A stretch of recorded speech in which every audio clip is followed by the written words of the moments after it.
ಶಮಣಾಯ ಮಹಾರಾಜಾಯ ನಮಃ. ಅಲ್ಲಿ ಊಟ ಮುಗಿಸ್ಕೊಂಡು ಅದಾದ್ಮೇಲೆ ಮನೆಗೆ ಹೋಗೋದಲ್ವಮ್ಮ. ಅಡುಗೆಗಳೆಲ್ಲ ಆಲ್ರೆಡಿ ರೆಡಿ ಆಗಿದೆ. Hello everyone, welcome back to Green Honey Kannada vlogs ಅಂತ ಹೇಳ್ತಾ ಎಲ್ಲರೂ ಚೆನ್ನಾಗಿರ್ತೀರಾ ಅಂತ ಅಂದ್ಕೊಳ್ತಾ ವಿಡಿಯೋನ ಶುರು ಮಾಡ್ತಾ ಇದ್ದೀನಿ. ಇದೇನಿದು ಇಷ್ಟೊಂದು ಹೂಗಳು ಮತ್ತು ಹೂದಿಂಡೆಲ್ಲ ಪ್ಯಾಕ್ ಮಾಡಿಸ್ತಾ ಇದ್ದಾರೆ, ಏನೋ ಫಂಕ್ಷನ್ ಇರ್ಬೋದು ಅಂತ ಅಂದ್ಕೊಳ್ತಿದ್ದೀರಾ ಅಲ್ವಾ? ಹೌದು, ಫಂಕ್ಷನ್ ಇದೆ. ನಿಮಗೆಲ್ಲರಿಗೂ ಆಲ್ರೆಡಿ ತಮ್ಲೈನ್ ನೋಡಿ ಗೊತ್ತಾಗಿರುತ್ತೆ ಏನು ಫಂಕ್ಷನ್ ಅನ್ನೋದು. ಹಾಗೆಯೇ ನಾನು ಇದೇ ಫಸ್ಟ್ ಟೈಮ್ ಈ ಥರ ಹೂಗಳನ್ನ ಮತ್ತು ಹೂದಿಂಡುಗಳನ್ನ ಯಾವ ಥರ ಪ್ಯಾಕ್ ಮಾಡ್ತಾರೆ ಅನ್ನೋದನ್ನು ಡೈರೆಕ್ಟಾಗಿ ನೋಡ್ತಾ ಇರೋದು.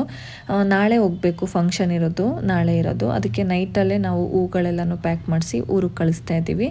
ಏಕೆಂದರೆ ನಾವು ನಾಳೆ ಹೋಗೋದ್ರಿಂದ ಸ್ವಲ್ಪ ಲೇಟ್ ಆದರೆ ಅವರು ಅರೇಂಜ್ಮೆಂಟ್ ಮಾಡ್ಕೊಳ್ಳೋದಕ್ಕೆ ಲೇಟ್ ಆಗುತ್ತೆ ಅಂತ ಇವತ್ತೇ ಪೂಜೆ ಸಾಮಗ್ರಿ ಜೊತೆಗೆ ಹೂಗಳೆಲ್ಲನೂ ನಾವು ವಹಿಸ್ಕೊಂಡಿದ್ವಿ. ಅದಕ್ಕೋಸ್ಕರ ಅದೆಲ್ಲ ಪ್ಯಾಕ್ ಮಾಡಿಸಿ ಕಳಿಸ್ಕೊಟ್ವಿ. ಇವತ್ತೇನು ಸ್ಪೆಷಲ್ ಅಂದರೆ, ಈಗ ಕಾರ್ತಿಕ್ ಮಾಸ ಆಗಿರೋದ್ರಿಂದ ಇವತ್ತು ಮಂಡೇ ಮತ್ತು 3ನೇ ಕಾರ್ತಿಕ್ ಸೋಮವಾರ.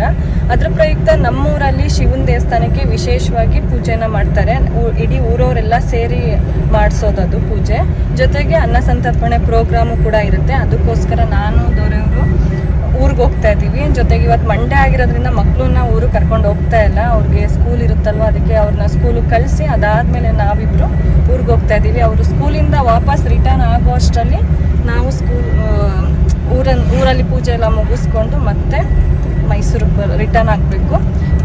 ಈ ವಿಡಿಯೋ ಯಾವ ರೀತಿ ಇರುತ್ತೆ ನಮ್ಮೂರಲ್ಲಿ ಪೂಜೆ, ಜೊತೆಗೆ ಅಲ್ಲೆಲ್ಲ ಯಾವ ಥರ ಅರೇಂಜ್ಮೆಂಟ್ಸ್ ಎಲ್ಲ ಮಾಡಿರ್ತಾರೆ ಅನ್ನೋದ್ರ ಬಗ್ಗೆ ಈ ವಿಡಿಯೋನ ಮಾಡ್ತಾ ಇದ್ದೀನಿ. ನಾವೀಗ ಊರಿಗೆ ಬಂದ್ವಿ. ಅದಾದಮೇಲೆ ಮೊದಲು ದೇವಸ್ಥಾನದ ಹತ್ರ ಹೋಗೋಣ, ಏನೆಲ್ಲ ಅರೇಂಜ್ಮೆಂಟ್ ಮಾಡ್ತಾ ಇದ್ದಾರೆ ಅಂತ ನೋಡ್ಕೊಂಡು ಅದಾದಮೇಲೆ ಮನೆಗೆ ಹೋಗೋಣ ಅಂತ ದೇವಸ್ಥಾನದ ಹತ್ರ ಬಂದಿದ್ದೀವಿ. ಆಲ್ರೆಡಿ ನಾ ಆಗಲೇ ಹೇಳ್ದಾಗೆ ನಾವು ನೈಟಲ್ಲೇ ಪೂಜೆ ಸಾಮಗ್ರಿ ಜೊತೆಗೆ ಹೂಗಳೆಲ್ಲನೂ ಕಳಿಸಿದ್ವಿ ದೇವಸ್ಥಾನಕ್ಕೆಲ್ಲ ಅರೇಂಜ್ಮೆಂಟ್ ಮಾಡೋದಕ್ಕೆ ಅಂತ.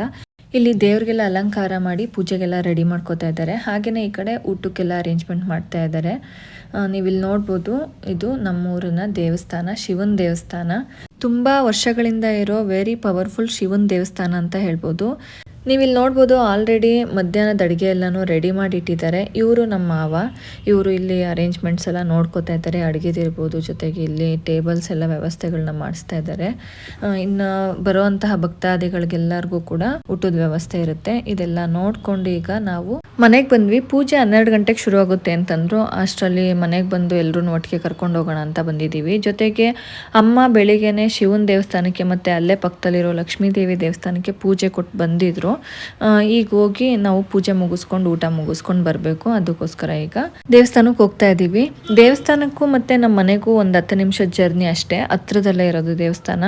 ಆಲ್ರೆಡಿ ಜನರುಗಳೆಲ್ಲ ಬರ್ತಾ ಇದ್ದಾರೆ, ಪೂಜೆನೂ ಶುರು ಆಗ್ತಾ ಇದೆ, ಎಲ್ಲ ರೆಡಿ ಮಾಡ್ಕೊಂಡಿದ್ದಾರೆ. ನಾ ಆಗ್ಲೇ ಬಂದಾಗ ಒಬ್ರು ಇರಲೇ ಇಲ್ಲ. ಈಗ ನೋಡಿ ಎಷ್ಟು ಜನ ಪೂಜೆ ಕೊಟ್ಟಿದ್ದಾರೆ. ಇಲ್ಲಿರೋ ಸುತ್ತಮುತ್ತ ಗ್ರಾಮಸ್ಥರಾಗ್ಬೋದು ಮತ್ತು ಪಕ್ಕದ ಗ್ರಾಮಗಳಿಂದನೂ ಕೂಡ ಈ ದೇವಸ್ಥಾನಕ್ಕೆ ಪೂಜೆ ಮಾಡಿಸೋದಕ್ಕೆ ಅಂತ ಬರ್ತಾರೆ. ಈ ದೇವಸ್ಥಾನ ಜೊತೆಗೆ ಇಲ್ಲೇ ಪಕ್ಕದಲ್ಲಿರೋ ಲಕ್ಷ್ಮೀ ದೇವಿ ದೇವಸ್ಥಾನಕ್ಕೂ ಅಷ್ಟೇ ಆವಾಗ ಯಾವ ರೀತಿ ಪೂಜೆ ಪುರಸ್ಕಾರಗಳನ್ನ, ಆಚಾರ ವಿಚಾರಗಳನ್ನ ಪಾಲನೆ ಮಾಡ್ತಿದ್ರೋ ಅದೇ ರೀತಿ ಈಗಲೂ ಅಷ್ಟೇ ಶ್ರದ್ಧಾ ಭಕ್ತಿಯಿಂದ ಎಲ್ಲ ಊರಿನ ಗ್ರಾಮಸ್ಥರಾಗ್ಬೋದು, ಅಕ್ಕಪಕ್ಕದ ಗ್ರಾಮದವರಾಗ್ಬೋದು ಪೂಜೆ ಪುರಸ್ಕಾರಗಳನ್ನ ಮಾಡ್ತಾ ಬರ್ತಾ ಇದ್ದಾರೆ. ಜೊತೆಗೆ ಇನ್ನೊಂದೇನು ಅಂದರೆ, ಈ ಕಾರ್ತಿಕ್ ಮಾಸದಲ್ಲಿ ಪ್ರತಿ ಸೋಮವಾರನೂ ಒಂದೊಂದು ಜನಾಂಗದವರು ಪೂಜೆ ವಹಿಸ್ಕೊಂಡು ಅನ್ನ ಸಂತರ್ಪಣೆ ಪ್ರೋಗ್ರಾಮ್ನ ಮಾಡ್ತಾರೆ. ಅದೇ ರೀತಿ ಈ ವಾರ ಅಂದರೆ 3ನೇ ಕಾರ್ತಿಕ್ ಸೋಮವಾರ ನಮ್ಮೂರಿನ ಜನ ಅಂದರೆ ನಮ್ಮ ಗ್ರಾಮಸ್ಥರೆಲ್ಲರೂ ಸೇರಿ ಪೂಜೆನ ಮಾಡ್ತಾ ಇರೋದು. ಜೊತೆಗೆ ಬರೋ ಭಕ್ತಾದಿಗಳಿಗೆಲ್ಲರಿಗೂ ಕೂಡ ಊಟದ ವ್ಯವಸ್ಥೆನ ಮಾಡಿದ್ದಾರೆ.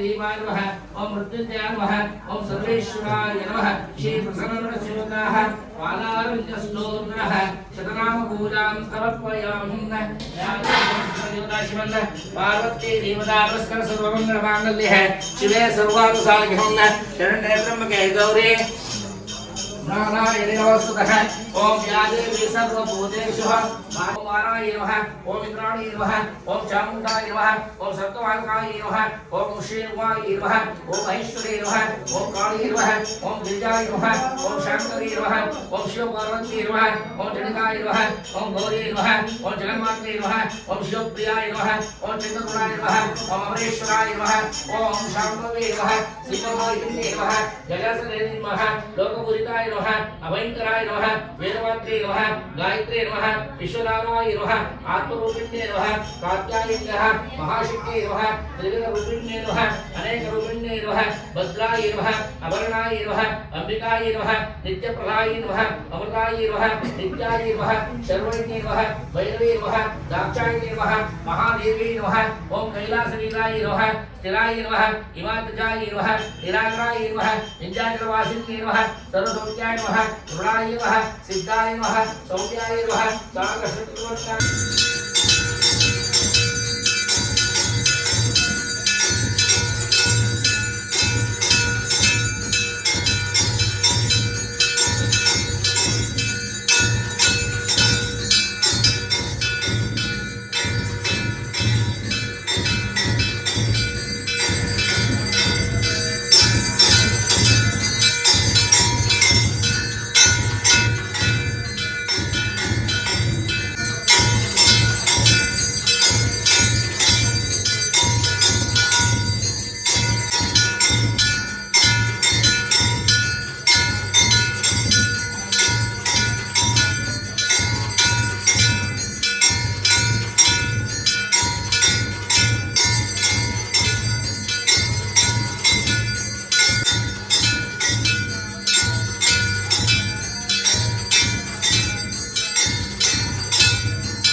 वैश्रवणाय महाराजाय नमः यो वेदादौ सर्वप्रोक्तो यो वेदान्ते च प्रतिष्ठितः तस्य प्रकृतिलीनस्याय परस्महेश्वर देवताः सद्बुद्धि सद्विनायकाय महागणपते नमः श्रीमन्त्रिराजाय नमः यथाशक्ति कार्तिकमासादि पूजाराधनेन अन्नसंतर्पणा पूजाराधनं सर्वनाना गोत्रभ्य नक्षत्रेभ्य सर्वदेवता पुत्राणां क्षेमस्तैल विजयवीर्यः आयुराणेश्वर महादेवता शिवन् यथाशक्ति नाना नमस्कार गोत्रभ्य नक्षत्रे सर्वदेवता पुत्राणां यथाशक्ति आचार आकड़ा पंबरडी पुल मध्य ಹೋಗಲ್ಲ ಅಲ್ಲ ಕೃಷ್ಣ ಸರಿ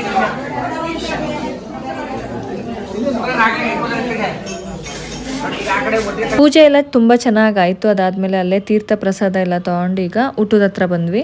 ಊಟದ ಹತ್ರ ತುಂಬಾ ರಶ್ ಇತ್ತು, ಅದಕ್ಕೋಸ್ಕರ ಅಲ್ಲೇ ಪಕ್ಕದಲ್ಲಿರೋ ಲಕ್ಷ್ಮೀದೇವಿ ದೇವಸ್ಥಾನಕ್ಕೆ ಹೋಗಿದ್ದು ಅದಾದಮೇಲೆ ಊಟದ ಹತ್ರ ಬರೋಣ ಅಂತ ಅಂದ್ಕೊಂಡು ಈಗ ಲಕ್ಷ್ಮೀ ದೇವಸ್ಥಾನಕ್ಕೆ ಹೋಗ್ತಾ ಇದ್ದೀವಿ. ಎಲ್ಲರೂ ಅಷ್ಟೇ ಇಲ್ಲಿ ಶಿವನ ದೇವಸ್ಥಾನ ಮತ್ತು ಲಕ್ಷ್ಮೀ ದೇವಸ್ಥಾನ ಎರಡೂ ಪಕ್ಕನೇ ಇರೋದ್ರಿಂದ ಯಾರೇ ಆದರೂ ಅಷ್ಟೇ ಶಿವನ ದೇವಸ್ಥಾನಕ್ಕೆ ಬಂದರೆ ಲಕ್ಷ್ಮೀದೇವಿ ದೇವಸ್ಥಾನಕ್ಕೆ ಬಂದರೆ ಶಿವನ ದೇವಸ್ಥಾನದ ದರ್ಶನ ಮಾಡೇ ಮಾಡ್ತಾರೆ.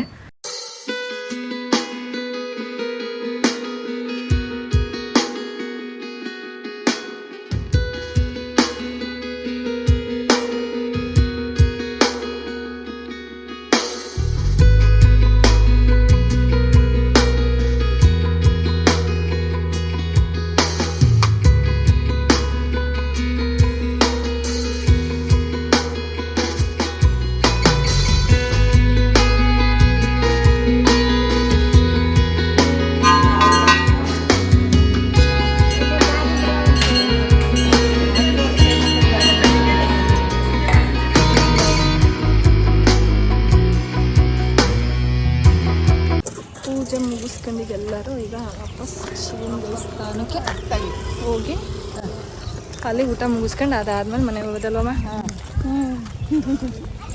ಇವಾಗ ಬಿಡ್ತು ಅಲ್ಲೇ. ಹೋದ ವರ್ಷ ಇದೇ ರೀತಿ ಕಾರ್ತಿಕ್ ಸೋಮವಾರದ ಪೂಜೆ ಟೈಮಲ್ಲಿ ನಮ್ಮ ಮನೆಯಿಂದ ಕಜ್ಜಾಯ ಮಾಡ್ಕೊಡ್ತೀವಿ ಅಂತ ವಹಿಸ್ಕೊಂಡು 3000 ಕಜ್ಜಾಯ ಮಾಡಿದ್ವಿ ಮನೆಯಿಂದನೇ. ದೊಡ್ಡ ಪಾತ್ರೆಗಳಲ್ಲಿ ತಗೊಂಡು ಬಂದಿದ್ವಿ. ಊಟಕ್ಕೆಲ್ಲ ಬಡಿಸ್ಬೇಕಾದ್ರೆ ತಗೊಂಡೋಗೋದು ತಗೊಂಡು ಬರೋದು ಅದೆಲ್ಲ ನೆನಪನ್ನಿಸ್ತಾ ಇತ್ತು ಈ ವರ್ಷನೂ. ಈಗ ನಾವುಗಳೆಲ್ಲರೂ ಊಟಕ್ಕೆ ಕೂತಿದ್ದೀವಿ. ಊಟಕ್ಕೆ ಬರೋ ಅಷ್ಟರಲ್ಲಿ ನಮ್ಮ ಚಿಕ್ಕತ್ತೆ ಮಾವ ಅವರು ಬಂದಿದ್ರು ಪೂಜೆಗೆ. ಅವ್ರುಗಳು ಪೂಜೆ ಎಲ್ಲ ಮುಗಿಸ್ಕೊಂಡೀಗ ನಮ್ಮ ಜೊತೆಗೇ ಊಟಕ್ಕೆ ಕೂತಿದ್ದಾರೆ. ಟೋಟಲಾಗಿ ಹೇಳಬೇಕು ಅಂದರೆ ಪೂಜೆ ಊಟ ಎಲ್ಲ ಸೂಪರಾಗಿತ್ತು. ಜೊತೆಗೆ ಸಂಜೆ ಮೇಲೆ ದೀಪೋತ್ಸವನೂ ಕೂಡ ಇರುತ್ತೆ ದೇವಸ್ಥಾನದಲ್ಲಿ. ಆದರೆ ದೀಪೋತ್ಸವಕ್ಕೆ ನಾವು ಇರೋದಕ್ಕಾಗಲ್ಲ, ಏಕೆಂದರೆ ಆಲ್ರೆಡಿ ಹೇಳಿದಾಗೆ ಮಕ್ಳುಗಳನ್ನ ಸ್ಕೂಲಿಗೆ ಕಳಿಸಿ ಬಂದಿದ್ದೀವಿ. ಅವ್ರು ಬರೋ ಅಷ್ಟರಲ್ಲಿ ವಾಪಸ್ ರಿಟರ್ನ್ ಆಗಬೇಕು ಮೈಸೂರಿಗೆ. ಅದರಿಂದ ಈಗ ಊಟ ಮುಗಿಸ್ಕೊಂಡು ಈಗ ಅಮ್ಮ ಆಂಟಿ ಅವ್ರುಗಳನ್ನೆಲ್ಲರನ್ನೂ ಮನೆಗೆ ಡ್ರಾಪ್ ಮಾಡಿ ಅಲ್ಲಿ ಪ್ರಸಾದಗಳೆಲ್ಲ ವಾಪಸ್ ತೊಗೊಂಡು ನಾವು ಸ್ವಲ್ಪ ಮಕ್ಕಳಿಗೆ ಅದಾದಮೇಲೆ ಈಗ ಊರಿಗೆ ಹೋಗ್ತಾ ಇದ್ದೀವಿ. ಇದಿಷ್ಟು ಇವತ್ತಿನ ಕಂಪ್ಲೀಟ್ ವ್ಲಾಗ್ ಆಗಿತ್ತು. ಈ ವ್ಲಾಗ್ ನಿಮ್ಮೆಲ್ಲರಿಗೂ ಇಷ್ಟ ಆಗಿರುತ್ತೆ ಅಂತ ಅಂದ್ಕೊಳ್ತೀನಿ. Thank you for watching.